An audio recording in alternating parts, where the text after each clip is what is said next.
Benjamin Netanyahu को और Donald Trump को, इजराइल को और अमेरिका को ईरान की तरफ से दो तगड़े झटके मिले हैं, दो सदमे मिले हैं। पहला, यूएस इजराइल की चालें नाकाम साबित हो रही हैं क्योंकि जिन परमाणु ठिकानों को निशाना बनाकर हमला किया गया था वो खाली निकले हैं, खोखले निकले हैं, वहां कुछ नहीं मिला। और इस खुलासे से हड़कंप मच गया है, सिरदर्द बन गया है नेतन्याहू और ट्रंप के लिए।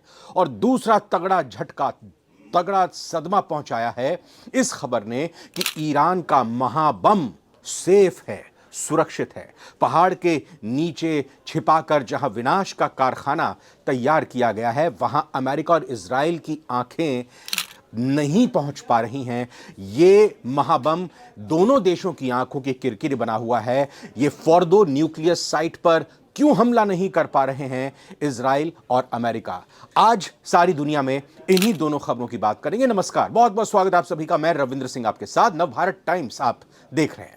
तो ईरान और इजराइल के बीच चल रही जंग अब खतरनाक मोड़ पर पहुंच गई है। पिछले 8 दिनों से लगातार चल रही इस खूनी लड़ाई में अब एक चौंकाने वाला खुलासा सामने आया है। ईरान की रिवॉल्यूशनरी गार्ड्स आईआरजीसी के सीनियर कमांडर और एक्सपीडियंसी काउंसिल के सदस्य मोहसिन रेजाई ने दावा किया है कि इजराइल जिन परमाणु ठिकानों को निशाना बना रहा था वो पहले से ही खाली कर दिए गए थे। रेजाई की एक रिपोर्ट के मुताबिक इजराइल ने नतांज, इस्फहान, खांडाब और अराक जैसे परमाणु स्थलों पर एयर स्ट्राइक की, लेकिन ईरान ने हमले से पहले ही इन संवेदनशील ठिकानों से न्यूक्लियर मटेरियल्स और महत्वपूर्ण दस्तावेजों को सुरक्षित इलाकों पर पहुंचा दिया। यानी इस छुपन छुपाई के खेल में इजराइल और अमेरिका हार गए। इसका मतलब यह हुआ कि इजरायली सेना अभी तक खाली जगहों पर ही अपने बम बरसाती रही, उनको बेकार करती रही। अपने इंटरव्यू में मोहसिन रेजाई ने बताया कि ईरान अब तक अपनी सिर्फ 30% सैन्य शक्ति का इस्तेमाल कर रहा है। 70% उसके पास अभी तक सेफ हैं, उसका तो इस्तेमाल ही नहीं किया गया। उनका साफ तौर पर कहना है कि युद्ध विराम की बात करना इस वक्त एक रणनीतिक भूल ईरान की तरफ से हो सकती है। उन्होंने स्पष्ट किया कि ईरान अपनी प्रतिक्रिया धीरे धीरे तेज करेगा और दुश्मन को फिर से संगठित होने का वक्त कतई नहीं देगा। हालात तेजी से बिगड़ते जा रहे हैं। जहां इजराइल का कहना है कि ईरानी हमलों में केवल 25 लोगों की मौत और सैकड़ों घायल हुए हैं, वहीं ईरान का दावा है कि इजरायली स्ट्राइक्स में अब तक तकरीबन 639 लोगों की मौत हो चुकी है और करीब 1300 से ज्यादा लोग घायल हुए हैं। रिपोर्ट कहती है कि ईरान की रणनीति इजराइल और अमेरिका की संयुक्त योजना पर तगड़ा झटका है। जहां इन देशों को लगा था कि वो ईरान के न्यूक्लियर प्रोग्राम को ठप कर देंगे, वहीं ईरान ने न केवल अपनी संपत्ति को बचाया है बल्कि जवाबी हमला भी तेज कर दिया। आपको बता दें कि फिलहाल ये जंग थमने के कोई आसार नजर नहीं आ रहे, लेकिन इतना तो साफ है कि ये लड़ाई अब केवल 2 देशों तक ही सीमित नहीं रह गई है, बल्कि पूरा मिडिल ईस्ट इसकी तपिश महसूस कर रहा है। मध्य पूर्व की धरती एक बार फिर से युद्ध की आग में घिरने को तैयार है। इजराइल और ईरान के बीच बढ़ते तनाव ने पूरी दुनिया को हिला कर रख दिया है। मिसाइलें, ड्रोन, बैलिस्टिक मिसाइलें और धमकियों की गूंज के बीच अब एक नाम बार बार सुनाई दे रहा है, फोर्दो एनरिचमेंट फैसिलिटी। ये कोई साधारण जगह नहीं है, बल्कि ईरान के परमाणु सपनों की वो गुफा है जिसके अंदर छिपा है यूरेनियम से बना मौत का सामान। दुनिया के सबसे ताकतवर देशों की आंखें इसी गुफा पर टिक गई हैं। अमेरिका खुलेआम कह रहा है कि वो इस जगह पर सीधे सैन्य हमला करने पर विचार कर रहा है। ब्रिटेन की खुफिया एजेंसी MI6 के पूर्व प्रमुख जॉन सॉवर्स ने तो यहां तक कह दिया कि फोर्दो को जड़ से खत्म कर देना चाहिए। इजराइल तो पहले से ही इसे नेस्तनाबूद करने के प्लान पर काम कर रहा है। अब सवाल है कि आखिर फोर्दो में ऐसा क्या है जो पूरी दुनिया की नींद उड़ाए हुए है, और क्या वाकई अमेरिका इस जगह पर बम गिरा देगा? और अगर बम गिराता भी है तो क्या यहां पर कुछ नुकसान होगा भी कि नहीं होगा? क्या ईरान यहां से भी अपने माल को दूसरी जगह पहुंचा चुका है? 80 मीटर गहराई में छिपी बर्बादी की फैक्ट्री फोर्दो ईरान की सबसे रहस्यमयी और सुरक्षित न्यूक्लियर साइट मानी जाती है। यह ईरान के पवित्र शहर कौम से करीब 32 किलोमीटर दूर और तेहरान से लगभग 95 किलोमीटर दक्षिण पश्चिम में एक विशाल पहाड़ी के नीचे बनी हुई है।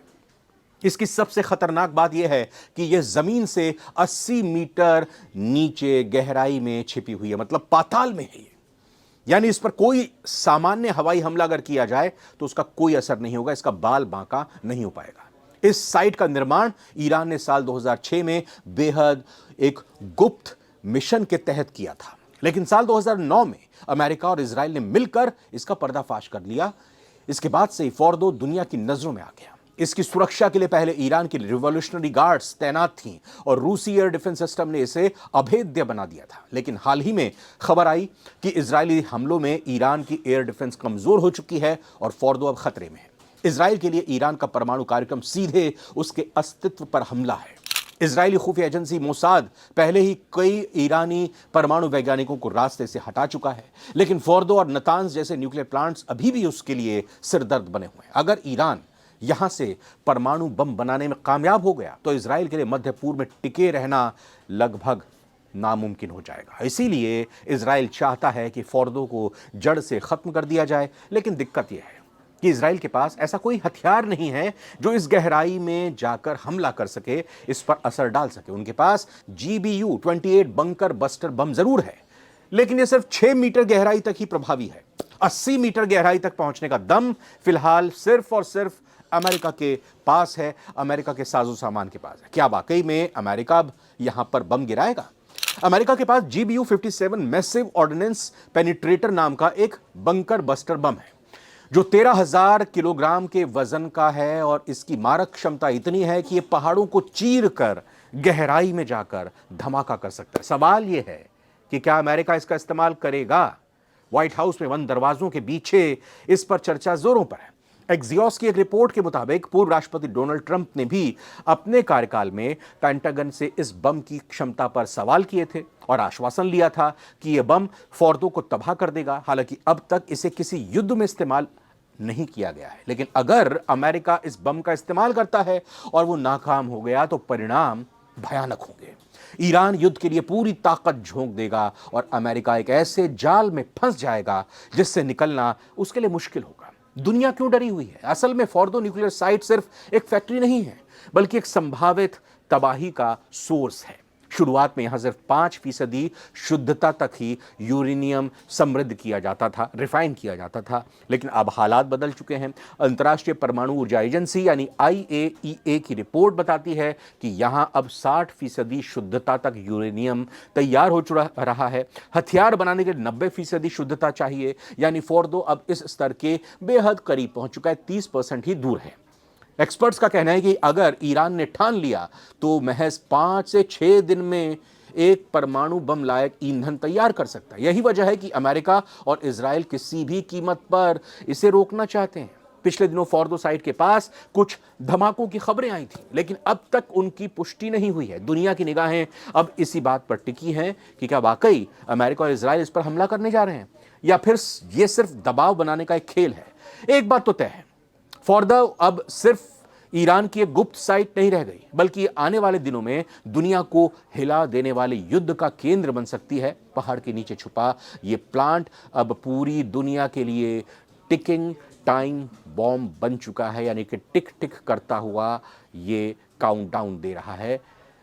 ये बम किसका विनाश लेकर आएगा या खुद ही विनाश के नजदीक पहुंच चुका है? अमेरिका इजराइल इसको बर्बाद कर देंगे।